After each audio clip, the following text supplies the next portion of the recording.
ओशो ने एक बार अपने प्रवचन में मासिक धर्म के बारे में बात की थी। पीरियड्स। महिलाओं के जो पीरियड्स होते हैं केवल वही नहीं, बल्कि पुरुष के मासिक धर्म की भी बात की थी। बात थोड़ी नहीं, बहुत ज्यादा अटपटी लगेगी, पर ओशो के इस प्रवचन में बहुत गहरा अर्थ है। ओशो कहते हैं कि हर स्त्री के 28 दिन बाद मासिक धर्म शुरू होता है। वो 3-4 दिन का मासिक धर्म केवल स्त्री के साथ ही नहीं, बल्कि पुरुषों के साथ भी होता है। मासिक धर्म के दौरान महिलाओं के शरीर से खून बाहर निकलता है तो वो मालूम पड़ता है, क्योंकि वो दिखाई देता है, पर पुरुषों के शरीर से खून बाहर नहीं जाता है। पुरुषों के भीतर मासिक धर्म की घटना सूक्ष्म रूप से घटती है। पीरियड्स के दौरान जिस प्रकार से एक स्त्री की मानसिक अवस्था होती है, ठीक वैसी ही मानसिक अवस्था पुरुषों के साथ भी होती है। 3-4 दिन तक वो भी विक्षिप्त रहते हैं। आपने देखा होगा जब स्त्री का मासिक धर्म होता है तो वो ज्यादा खिन्न भिन्न होती है, उदास होती है, उन 2-4 दिनों के लिए बहुत ज्यादा चिड़चिड़ी हो जाती है। पुरुषों ने कभी गौर नहीं किया होगा। इसी प्रकार से 4 दिन के लिए पुरुषों के साथ में भी ऐसा होता है। वो भी बड़े चिड़चिड़े, उदास और खिन्न भिन्न हो जाते हैं। मगर पुरुष ये नहीं समझ पाते उनके भीतर जो उथल पुथल चल रही है उसका कारण क्या है। चंद्रमा का भी एक साइकिल होता है और ज्यादातर चंद्रमा की साइकिल के अनुसार स्त्रियों का मासिक धर्म चलता है।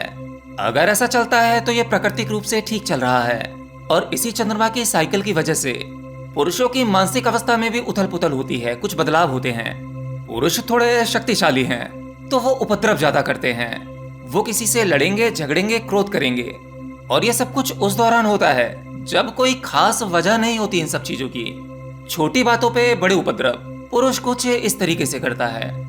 शायद आपको पता नहीं होगा कि भारत में पुराने समय में स्त्रियों को 4 दिन की छुट्टी दे दी जाती थी। अब छुट्टी से मतलब ये नहीं कि वो ऑफिस जाती थीं, मतलब जो स्त्रियां घर के कामकाज करती थीं तो उनके मासिक धर्म के दौरान उनको बहुत सारे काम नहीं करने दिए जाते थे। जो लोग गांव देहात से रिलेट करते हैं वो इस बात को समझ पाएंगे। जैसे उस समय पीरियड्स के दौरान स्त्री को रसोई में नहीं जाने दिया जाता था। रसोई में इसलिए नहीं जाने दिया जाता था कि वो अपवित्र हो गई है। इसके पीछे गहरा विज्ञान है। पीरियड्स के दौरान स्त्री में अपवित्रता कुछ नहीं होती। खून शरीर से बाहर आ गया तो वो अपवित्र हो गई, ऐसा नहीं है। खून चाहे शरीर के अंदर हो या शरीर के बाहर हो, इससे पवित्रता और अपवित्रता साबित नहीं होती। खून तो शरीर के अंदर भी है, इसका मतलब पूरा का पूरा शरीर ही अपवित्र है। उन दिनों रसोई में स्त्रियों का प्रवेश इसलिए निषिद्ध था क्योंकि पीरियड्स के दौरान उनकी मन की अवस्था ठीक नहीं होती। अब मन की अवस्था से क्या मतलब है, यानी आपके विचार। वहाँ शरीर अशुद्ध नहीं है, केवल विचार नेगेटिव हैं। अब एक व्यक्ति की मन की अवस्था खिन्न भिन्न है, क्रोधित है, मन में चिड़चिड़ापन है, तो ऐसे में उस व्यक्ति के अंदर किस प्रकार के विचार आएंगे?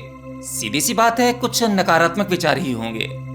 तो ऐसे में कोई महिला रसोई में जाती है और भोजन पकाती है तो उसके उन विचारों के कारण वह भोजन भी नकारात्मक हो जाता है।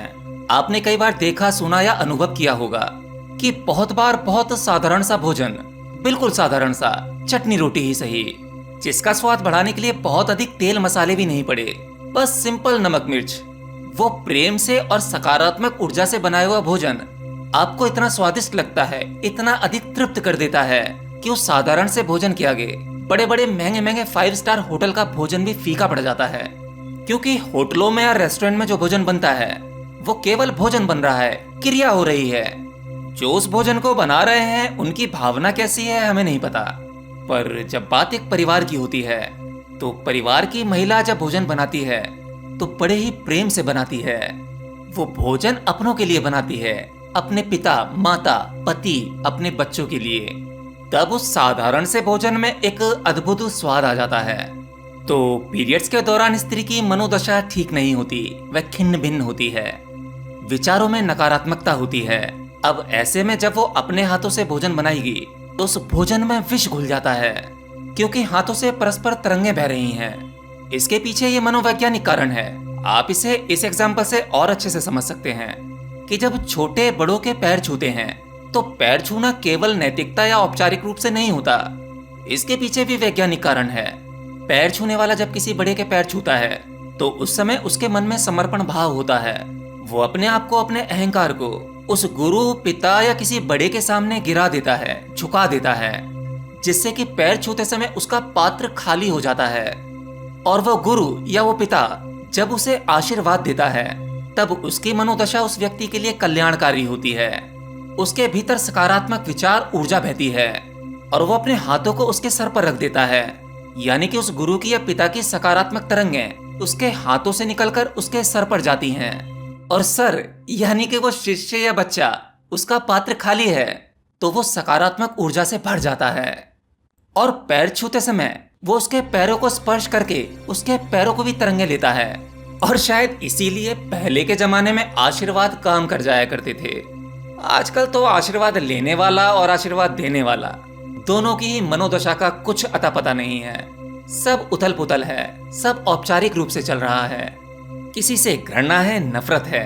औपचारिक रूप से पैर तो छूना ही पड़ते हैं तो पैर छू लेते हैं। और ठीक वैसे ही खाना पूर्ति के लिए आशीर्वाद भी दे दिया जाता है, जिससे कि पॉजिटिव एनर्जी की जगह नेगेटिव एनर्जी ग्रहण होती है, आदान प्रदान होती है। और इसीलिए आज के समय में आशीर्वाद काम नहीं करते। पुराने समय से महिलाओं के साथ एक भेदभाव की मान्यता और रही है। हालांकि ये भेदभाव था नहीं, इसके पीछे भी एक वैज्ञानिक कारण था। आज के तथाकथित पंडितों और ज्ञानियों ने इसे कुछ भेदभाव की श्रेणी में लाकर रख दिया, ऊंच नीच छुआछूत कर दिया। जैसे उस समय जब कोई स्त्री पीरियड से होती थी, अपने मासिक धर्म में होती थी, तो वो उन 4 दिनों तक कोई भी पूजा पाठ का काम नहीं कर सकती थी। ना ही वो मंदिर जा सकती थी, ना ही उपवास रख सकती थी। अगर घर में कोई पूजा पाठ का काम है तो वो उसमें भी शामिल नहीं हो सकती थी। इसके पीछे का भी वैज्ञानिक कारण केवल यही है कि वो अपवित्र नहीं है, बल्कि उसकी मानसिक अवस्था ठीक नहीं है। अर्थात उसका चित्त एकाग्र नहीं हो पाता, चाहे वो कितना ही प्रयास क्यों ना कर ले। उसके भीतर एक प्रकार की उलझन बनी रहती है, जिसके चलते वो अगर किसी पूजा में बैठ भी जाए या मंदिर ही क्यों ना चली जाए, तो वो अपने चित्त को, अपने मन को भगवान की पूजा में नहीं लगा पाती थी। इनफैक्ट जब मन अस्त व्यस्त होता है तब आप ध्यान करने का भी कितना ही प्रयास क्यों ना कर लें, आप ध्यान भी नहीं कर सकते। और पीरियड्स के दौरान अपने खिन्न भिन्न मन से, जिस मन में बहुत अधिक उथल पुथल चल रही है, जो अधिक चिड़चिड़ा और बार बार क्रोधित हो रहा है, ऐसे में एक स्त्री भगवान को क्या समर्पित करेगी? वो सभी नेगेटिविटी, नकारात्मक भाव।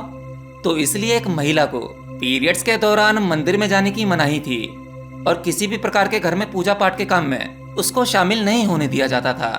अगर ईश्वर को समर्पित करना ही है तो प्रेम सबसे उचित है, सकारात्मक भाव। अब वो चाहे किसी मूर्ति के सामने करो, मंदिर में करो या किसी अन्य पूजा स्थल पर करो, और चाहे तो बंद कमरे में आंखें बंद करके जब ध्यान कर रहे हो, स्वयं के भीतर ही उस परमात्मा की छवि बनाओ या छवि ना बनाओ, उस अनंत अंधकार में प्रेम पूर्वक डूबते चले जाओ, तभी किसी भी प्रकार की पूजा या ध्यान संपन्न होता है।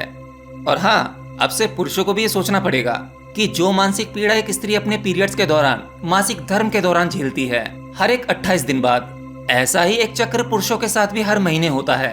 और अगर आप इसकी प्रामाणिकता चाहते हैं तो एक अच्छे ऑब्जर्वर बनकर खुद को ही देखो, अपनी मनोस्थिति को हर रोज लिखो, मनोस्थिति में होने वाले कारणों को लिखो।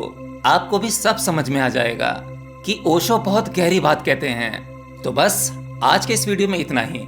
मिलता हूं नेक्स्ट वीडियो में किसी नई जानकारी के साथ। तब तक के लिए जय श्री कृष्ण।